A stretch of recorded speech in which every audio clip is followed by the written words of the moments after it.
हमारे साथ राम कुमार हैं जैसा है। तो राम ने जो है इस साल इंजीनियरिंग सर्विसेज 2025 में ऑल इंडिया रैंक 5 पाई है, जो कि बहुत अच्छी रैंक है। और इस साल जैसा आप लोग जानते हैं रेलवेज भी था, तो काफ़ी टफ कंपटीशन था। तो हम जानना चाहेंगे कि राम की क्या स्ट्रेटजीज थी। तो सबसे पहले हम जानना चाहते हैं कि सिंस राम आप पहले से वर्किंग हैं, तो थोड़ा अपने बारे में हम्म। बताएं कि कैसे बीटेक किया, कितने साल से आप वर्किंग हैं, और अभी आपने क्या चॉइस फिल की है, फिर उसके बाद स्टार्ट Hello करें। guys, myself Ram Kumar.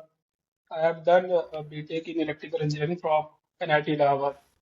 I have completed my graduation in 2020 and gave my first ESC in 2020 itself. And with AR 29, I joined the C in 2022. तो 2020 भी मैंने ESC दिया था सिर्फ और सिर्फ रेलवे की वजह से, बट 20 में प्रीलिम्स के बाद रेलवे ने अपना सीट विड्रॉ कर लिया था। तो उस समय से ही रेलवे का वेट था कि रेलवे वापस आएगा, आईआरबीएस वापस आएगा। तो रेलवे का तो क्रेज तो शुरू से ही है इंजीनियरिंग सर्विसेज में। इंजीनियरिंग सर्विसेज से चला गया था तभी क्रेज था रेलवे का, इसलिए अब जब 25 में वापस आया तो जितने भी एक्सपीरियंस जो ऑलरेडी सिलेक्टेड है, जो सर्विस में है या जो नहीं भी सिलेक्टेड हुए, उनके अंदर ये काफी ज्यादा मोटिवेशन आया कि फिर से वापस से ऐसे ही लिखना है रेलवे की वजह से। हाँ, मतलब रेलवेज तो हमेशा ईएससी का क्रेज रहा है काफ़ी ज़्यादा। हम्म। मतलब ऐसा सबसे प्रेफर्ड सर्विसेज रहा है, लेकिन 2000 जैसा 2022 में शायद आपने ज्वाइन कर लिया सी है। हाँ, 2022 में ही मैंने तो सीए ज्वाइन आपको कर लिया था। ऑलमोस्ट 3 to 4 years हो गए हैं सर्विसेज में। तो इतने हम्म। लॉन्ग टर्म में क्या आप किसी अदर एग्जाम्स के लिए continue थे, कि सिर्फ इंजीनियरिंग सर्विसेज का जब रेलवेज का वैकेंसी आया तो फिर आपने वापस से स्टार्ट किया? नहीं, मैं सीए में जब ज्वाइन किया था तो शुरू में तो मैंने स्टार्टिंग से स्टार्टिंग किया नहीं था, बट हाँ। फिर मैंने कुछ टाइम के बाद सीएससी का प्रोफेशन स्टार्ट किया था। तो मैंने सीएससी अच्छा। का भी प्रीलिम्स लिखा था लेकिन क्वालिफाई नहीं हो पाया था। तो जब 25 में अच्छा। वापस से इंजीनियरिंग सर्विसेज से रेलवे वापस आया तो फिर मेरा पूरा फोकस इंजीनियरिंग सर्विसेज पे ही आ गया था।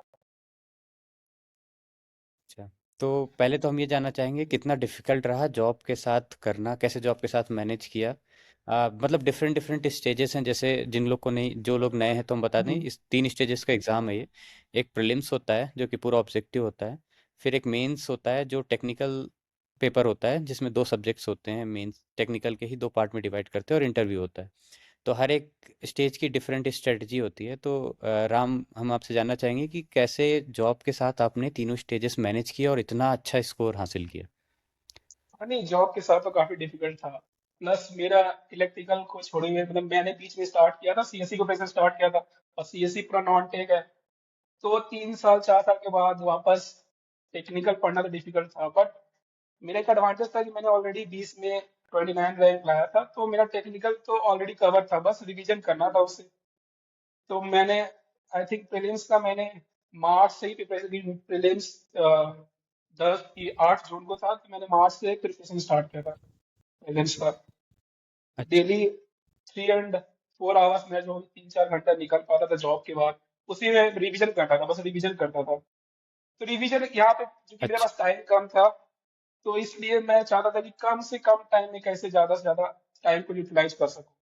तो मैंने कुछ नहीं किया, बस ऑफलाइन टेस्ट सीरीज दिल्ली में जो ये ज्वाइन कर लिया था। तो कोचिंग के शेड्यूल के हिसाब से मैं वो सब्जेक्ट को कवर करता था और संडे को जाकर मैं टेस्ट पेपर देता था। फिर उसमें भी टेस्ट में जो अच्छा। स्कोर है उसको एनालाइज करता था, कुछ गलतियां हुई तो उसको इम्प्रूव करता था। तो इसी से मेरा धीरे धीरे क्या हुआ, शेड्यूल के टेस्ट शेड्यूल के हिसाब से मेरा धीरे धीरे पूरा प्रीलिम्स का सारा सिलेबस कवर हो गया था, रिवीजन हो चुका था। और टेस्ट में मेरे धीरे शुरू में स्कोर अच्छे जाते थे, लेकिन एक टाइम के बाद जब स्कोर अच्छा नहीं लगे तो उससे मेरा कॉन्फिडेंस बिल्डअप हो गया कि हाँ, अब वापस से मैं इस फील्ड में आ गया हूँ। मतलब तो कॉन्फिडेंस आने लगा मुझको। अच्छा, मतलब टेस्ट सीरीज कितना, हम लोग पहले प्रीलिम्स का बात करते हैं, टेस्ट सीरीज हम्म। में स्कोर कितना ज़्यादा मैटर करता है, कितना ज़्यादा कन्वर्ट होता है as it is real exam में? आपका क्या मानना है सर? हाँ, नहीं, टेस्ट सीरीज में स्कोर्स ज्यादा मैटर करे नहीं करे, लेकिन आप टेस्ट सीरीज के एक्यूरेसी को कितना इंप्रूव करें वो ज्यादा मैटर करता है। आपने कितना क्वेश्चन अटेम्प्ट किया टेस्ट पेपर में और वो कितना एक्चुअल सही हुआ, ना एक्यूरेसी मैटर करती है। बट वही कि टेस्ट सीरीज में अगर आपका स्कोर अच्छा आता है तो इससे कॉन्फिडेंस बिल्डअप होती है। और सबको पता है, अगर हम्म। कॉन्फिडेंस आ जाएगी इस एग्जाम में तो कोई भी एग्जाम क्लियर हो ही जाता है। कॉन्फिडेंस मैटर करती है, तो कॉन्फिडेंस लाने के लिए टेस्ट सीरीज में अच्छा स्कोर आना जरूरी है। मतलब कंपटीशन एग्जाम में कॉन्फिडेंस काफ़ी ज़्यादा मैटर करता है। और तो राम जी, हम जानना चाहेंगे, मोस्टली एससी एस्पिरेंट्स का सबसे बड़ा एक डाउट होता है कि जीएस की प्रिपरेशन कैसे करें।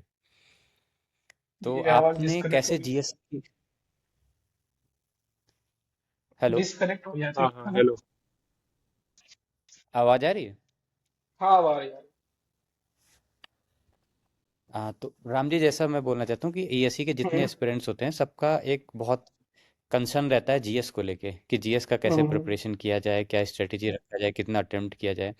तो आपकी क्या स्ट्रेटजी थी प्रीलिम्स में, जीएस को कैसे पढ़ा, और साथ में ये भी बताएं कि कितना आपने अटेम्प्ट किया, क्या आपका वो था, मेथड था थोड़ा, कहाँ से आपने मटेरियल प्रेफर किया, क्या मटेरियल प्रेफर किया, ये भी बताएं जीएस में। हाँ नहीं, इंजीनियरिंग क्या है, पूरा टेक्निकल चीज टेक्निकल है। तो मैंने जब 2020 में भी हम्म। ईएससी निकाला था, तो मेरा उस समय भी सबसे ज्यादा डिफिकल्ट था जीएस का सिलेबस कवर करना। 25 तो ही मेरे लिए डिफिकल्ट जीएस ही हम्म। था। तो जीएस में मेरे हिसाब से मेरा मानना ये है कि मैं शुरू से ही मैं जो सोचता था कि प्रीलिम्स में दो पेपर है, पेपर वन जो कि जीएस है, पेपर टू जो कि टेक्निकल है पूरा। तो टेक्निकल में पता है कि टेक्निकल में अगर हम लोग का सिलेबस कवर रहेगा, अच्छे से रिवीजन रहेगा, हम्म। तो उसमें हम ज्यादा से ज्यादा स्कोर ला सकते हैं। बट जीएस में वो कॉन्फिडेंस आता ही नहीं है। अगर हम कितना भी पढ़ ले, कितनी भी सोर्सेज को फॉलो कर ले, वो हाँ, कॉन्फिडेंस नहीं आएगा, हम्म। उधर स्कोर आएगा। तो मेरा यही है कि मैंने जीएस में जो स्टैटिक सब्जेक्ट है, लाइक मैथ हो गया, रीजनिंग हो गया, मटेरियल साइंस हो गया, इथिक्स हो गया, स्टैंडर्ड एंड क्वालिटी हो गया, ये सब कुछ कुछ 6-7 जो पोर्शन है स्टैटिक का, इसको मैंने अच्छे से कवर कर लिया था कि इससे हाँ। मेरा एटलीस्ट 80 प्लस मार्क्स आ जाए। और 80 प्लस मार्क्स इलेक्ट्रिकल में बहुत ही अच्छा स्कोर है। तो हाँ, मैं यही नहीं रिकमेंड करूंगा इलेक्ट्रिकल का। स्टूडेंट को कि आप नोट्स को बस कोई भी एक सोर्सेज को फॉलो कीजिए अपने हिसाब से। उसको एक ही सोर्सेज को फॉलो करना है, और उसी को नोट्स को 2 बार 3 बार जितना हो सके रीड करना है। और पीवाईक्यू 2007-17 के बाद से 25 तक जितने भी पीवाईक्यू है जीएस का, उसको उसको अच्छे से एनालाइज करना है कि यूपीएससी किस तरह का जीएस क्वेश्चन पूछती है। और क्वेश्चन को ज्यादा ज्यादा उसके आंसर को एनालाइज करके क्या आंसर कैसे एलिमिनेट कर सकता है। क्योंकि हम लोग जीएस में सब कुछ कवर करके नहीं जा सकते। यूपीएससी है, हम्म। यूपीएससी का सीएससी का सबको पता है कि जीएस में कैसे क्वेश्चन पूछते हैं। तो सब कुछ कवर करना हम्म। जीएस में पॉसिबल है नहीं। इसलिए क्वेश्चन हम्म। को पढ़ के ऑप्शन अगर एलिमिनेट कर पा रहे हैं, 2 ऑप्शन एलिमिनेट कर पा रहे हैं, 3 हो जाए तो बहुत अच्छा। अगर 2 भी हो रहा है तो 50% आप उसमें रिस्क ले सकते हैं। तो मैंने तो इस बार यही किया था कि जो 5-6 सब्जेक्ट मैंने बताया था वही कवर किया था। बाकी मैंने कुछ हम्म। गेस किया था क्वेश्चन अपने रियल एग्जाम में। तो ऑलमोस्ट तो मेरा आपका। 80 हाँ। 85 क्वेश्चन मैंने अटेंड किया था इस बार। तो मेरे अच्छा। 82 अभी स्कोर कार्ड जो है उसमें 82 मार्क्स आए थे जीएससी में। हाँ, इलेक्ट्रिकल में 80 प्लस काफ़ी अच्छा स्कोर है जीएस में, तो हम्म आपने काफ़ी अच्छा स्कोर किया। तो बेसिकली एक और डाउट था मेरा कि कोई बंदा जैसे इंजीनियरिंग सर्विसेज में जितने जीएस के सब्जेक्ट्स हैं, कोई सोच रहा है कि मैं 2-3 सब्जेक्ट छोड़ के भी चला जाऊं, तो क्या करना वो सही स्ट्रेटजी है आपके हिसाब से कि नहीं? नहीं, अगर जैसे वो 2-3 सब्जेक्ट लाइक आईसीटी है, करेंट अफेयर्स है, इसको आप छोड़ के जा सकते हैं। क्योंकि आईसीटी, करेंट अफेयर, इन्वायरमेंट हो गया, ये काफी हम्म। डायनेमिक है, बहुत ज्यादा डायनेमिक है, जिसमें क्वेश्चन गेस कर पाना बहुत ही ज्यादा मुश्किल रहता है। तो ये अगर कुछ इसे अगर क्वेश्चन आप छोड़ रहे हैं तो कोई दिक्कत नहीं है। लेकिन जैसे मटेरियल साइंस हो गया, स्टैंडर्ड क्वालिटी हो गया, मैथ हो गया, रीजनिंग हो गया, ये सब कुछ स्टैटिक्स है। अगर इसको आप अगर पढ़ लेते हैं, कवर कर लेते हैं, तो आप आसानी से अगर इसके क्वेश्चन आते हैं तो अटेम्प्ट कर सकते हैं। ये मेरे हिसाब से इसको छोड़ना नहीं चाहिए। तो बेसिकली अगर मैं आपकी स्ट्रेटजी समराइज करूं, तो हम्म स्टैटिक जितने भी सब्जेक्ट्स हैं जैसे मटेरियल साइंस, हम्म मैथमेटिक्स, ये आप बहुत अच्छे से करके जाइए, इनके प्रीवियस ईयर हम्म लगा के जाइए, और हम्म, अटेम्प्ट करिए। बेसिकली थोड़ा 2 ऑप्शन में गेस करने का ट्राई करिए और यस कर अटेम्प्ट लेता हूँ। करिए। हम्म, ठीक। तो अब आगे बढ़ते हैं कि मेंस की कैसी रही आपकी स्ट्रेटजी। मतलब मेंस में तो आपको बहुत सारा लिखना पड़ता है, लिख के प्रैक्टिस करना हाँ हाँ। पड़ता है। कैसे आपने अप्रोच किया, प्लस आप जॉब भी कर रहे थे, क्या छुट्टी वगैरह लेके भी आपने अप्रोच किया? क्या आपकी स्ट्रेटजी थी मेंस के लिए? काफ़ी ज़्यादा क्रूशियल होता है मुझे लगता है मेंस। हाँ नहीं, इस बार भी क्या क्योंकि है, 25 में क्या है कि 25 में आई थिंक ये इलेक्ट्रिकल का पेपर थोड़ा सा इजी आ गया था।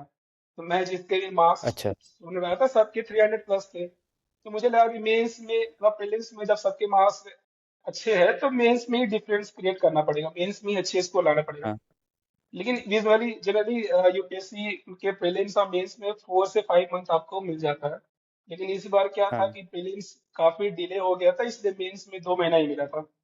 तो 2 महीने में मेंस का सिलेबस कवर करना सबके लिए चैलेंजिंग था। तो मैंने मेंस में भी सेम प्रोसेस फॉलो किया, मैंने ऑफलाइन टेस्ट भी ज्वाइन कर लिया था। तो जो अच्छा। संडे को जो टेस्ट जिस सब्जेक्ट का होना था मैं उसको कवर करके जाता था। उसका बेसिकली उस सब्जेक्ट का मैं पिछले साल, पिछले 25-30 साल जितने पीवाईक्यूज है उसको अच्छे से सॉल्व करता था। पीवाईक्यू प्रॉपर मतलब आंसर लिखता था स्टेप बाय स्टेप, जैसे न्यूमेरिकल अगर सॉल्व कर रहा तो जैसे रियल एग्जाम में लिखना है वैसे में लिखता था। थ्योरी अगर लिख रहा हो तो जैसे रियल एग्जाम में लिखना वैसे लिखता था।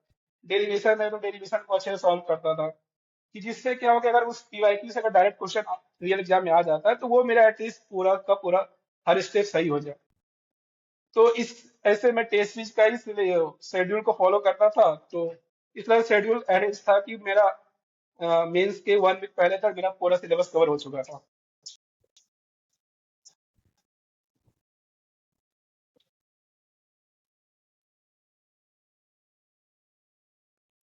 डिस्कनेक्ट हो गया क्या?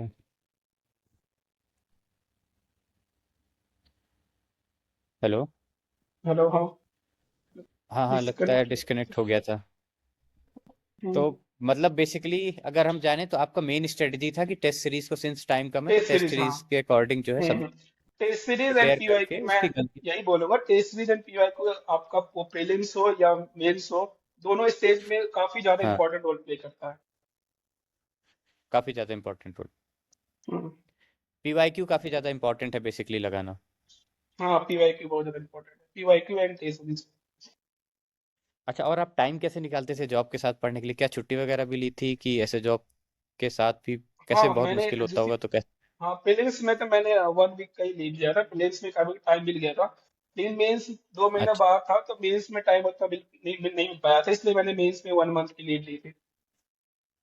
अच्छा, तो मतलब बेसिकली 1 मंथ की लीव लेंगे तो काफी ज्यादा बेनिफिशियल होता है। मेंस में तो बेनि मोस्टली हाँ, आप रिकमेंड करेंगे कि लोगों को ले लेना चाहिए।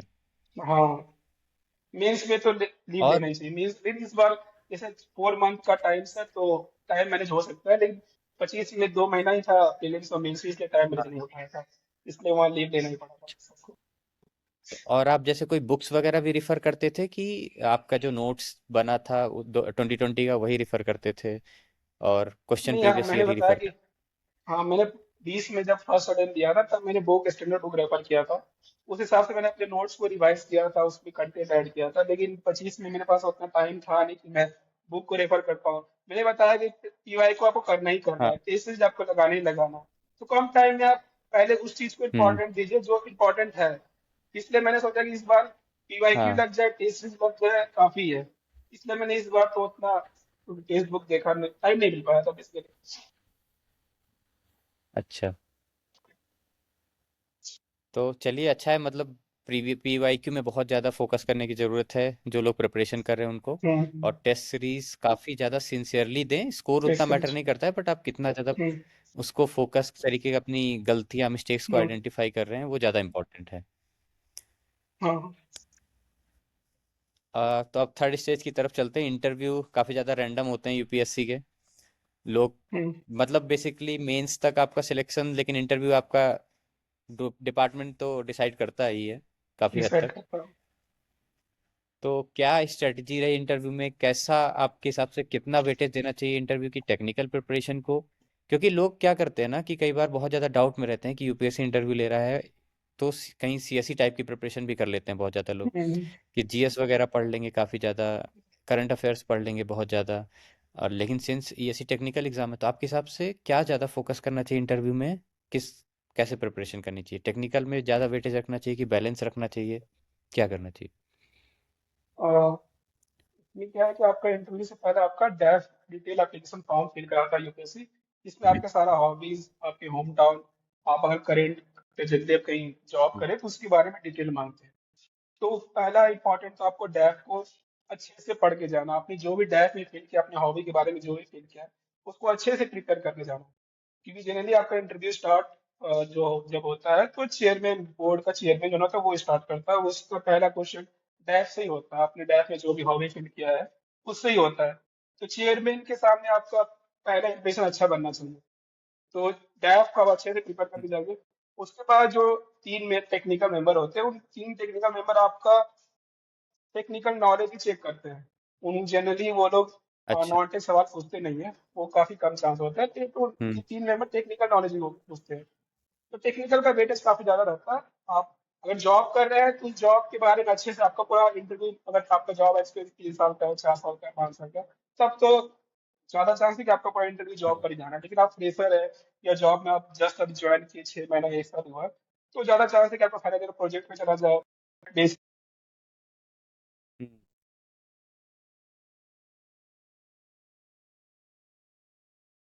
इसलिए मेरे हिसाब से इंटरव्यू में ज्यादा वेटेज आपको टेक्निकल नॉलेज पे देना चाहिए, अगर जॉब करें तो जॉब एक्सपीरियंस पर, और तीसरा है आपका डिटेल डेप्थ में आपने जो भी फील किया उसको। हाँ, नहीं, बिल्कुल बिल्कुल सही। टेक्निकल आपका इंटरव्यू में भी काफ़ी अच्छा रोल प्ले करता है, तो बेसिकली टेक्निकल तो हमेशा स्ट्रांग ही रखें, बाकी आपकी जो कर रहे हैं वो सब पे भी ध्यान दें, डेफ एंड आपकी जॉब वगैरह पे आप कहना चाहते हैं। तो अब आपका सिलेक्शन हो गया है, तो एक बहुत ज़्यादा क्यूरियोसिटी है लोगों की कि स्टोर्स आपने पहली चॉइस क्यों फिल की? मतलब चॉइस फिलिंग काफ़ी ज़्यादा इंपॉर्टेंट होती है, तो स्टोर्स आपका क्या कुछ पर्सनल रीज़न था या कुछ ऐसा, क्यों आपने स्टोर्स का पहला प्रेफरेंस डाला रादर देन रेलवेज में ऑपरेशन नहीं या नहीं, मेरा जॉब है उसका? मेरा आई थिंक पहला तो आईआरएमएस इलेक्ट्रिकल ही है। इलेक्ट्रिकल ही है मेरा। ओह, लगता है मुझे गलत वो मिल गई। ठीक है। हम्म। तो अच्छा, एक क्वेश्चन और मैं आखिरी पूछना चाहूँगा, यदि कोई बीटेक थर्ड ईयर या फाइनल ईयर का स्टूडेंट है, सपोज हम्म। इलेक्ट्रिकल मैकेनिकल डोमेन में, इंजीनियरिंग सर्विसेज में जो तीन चार डोमेन है, सिविल इलेक्ट्रॉनिक्स, कोई भी स्टूडेंट है थर्ड ईयर फोर्थ ईयर में, वो डिसाइड करना चाहता है कि मेरे को किस तरफ करियर परस्यू करना है, तो आपकी क्या एडवाइस है उसको? इंजीनियरिंग सर्विसेज की तरफ जाना चाहिए? कैसे, क्या अप्रोच रखनी चाहिए उसको थर्ड ईयर में? और अगर वो अदर करियर भी एक्सप्लोर करना चाहता है तो उसके बारे में भी क्या आपका सोचना है? मतलब एक थर्ड हाँ ईयर का नहीं बंदे को आप अगर थर्ड ईयर फाइनल ईयर बंदे गाइड करना चाहें हम्म। तो आप कैसे गाइड करेंगे? हाँ, मैं शायद इस क्वेश्चन का सही आंसर दे सकता हूँ, क्योंकि मैंने भी 20 में ही बीटेक अपना कंप्लीट किया था। 20 में ही पहला अटेम्प्ट कॉलेज के फाइनल ईयर के साथ ही मैंने इंजीनियरिंग सर्विसेज क्लियर किया। तो मेरा पहले से ही हाँ। मतलब थर्ड ईयर में ही मैंने क्लियर कर लिया था कि मुझे गवर्नमेंट सेक्टर में ही जाना। अगर आपको गवर्नमेंट सेक्टर में आना है तो मेरे हिसाब से इंजीनियर के लिए इंजीनियरिंग सर्विसेज एग्जाम से बेटर प्लेटफॉर्म आपको नहीं मिलेगा। तो और हाँ। इनकेस आपको फाइनेंशियली अभी स्ट्रांग भी नहीं है, तो आप जब इंजीनियरिंग सर्विसेज की प्रिपरेशन स्टार्ट करेंगे तो आपका टेक्निकल नॉलेज तो होगा ही, और ये टेक्निकल नॉलेज हम्म। आपका प्लेसमेंट में भी, जैसे मेरा भी प्लेसमेंट में काफी काम आया था। इसलिए मैंने हम्म। जो फर्स्ट कंपनी आई थी उसी में मेरा प्लेसमेंट लग गया था, सिर्फ और सिर्फ इंजीनियरिंग अच्छा। सर्विसेज की प्रिपरेशन की वजह से। तो अच्छा। थर्ड ईयर से आपको, आप अगर क्लियर है कि गवर्नमेंट में जाना है, तो आपको थर्ड ईयर हम्म। से प्रिपरेशन एनी हाउ स्टार्ट करना पड़ेगा। और ये नॉलेज आपका प्लेसमेंट में भी काम आएगा, अदर गवर्नमेंट एग्जाम में भी काम आएगा। ऐसा नहीं है कि सिर्फ इंजीनियरिंग सर्विसेज में काम आएगा, हर प्लेटफॉर्म में हाँ ऑलमोस्ट जी। सिलेबस सेम है, तो हर जगह इसका नॉलेज काम आता ही है। नहीं, बिल्कुल। तो बेसिकली थर्ड ईयर में अगर आपने डिसाइड कर लिया है कि गवर्नमेंट जॉब करना है, हम्म। और ऐसा भी हम्म। नहीं कि सिर्फ गवर्नमेंट, आप अगर इसकी प्रिपरेशन करते हैं तो आपके प्लेसमेंट में भी बहुत ज़्यादा हेल्प करेगा, प्लेसमेंट में तो हाँ बहुत ज्यादा। आप फिर बाद में भी आप ऐसा डिसीजन लेने में आपको कोई डिफिकल्टी नहीं होगी, तो अपने फाइनेंशियल हम्म। सिचुएशन को समझते हुए प्रिपरेशन थर्ड ईयर से ही स्टार्ट करना बेनिफिशियल है, अगर आप हम्म। प्लेसमेंट में बैठना चाहते हैं तब भी, या आप गवर्नमेंट एग्जाम देना चाहते हैं तब। तब भी हाँ, दोनों के लिए इम्पोर्टेंट थैंक यू राम, आपके टाइम के लिए, एंड बहुत बहुत बधाइयाँ। Wish you are very great है। Success for your future. Thank you.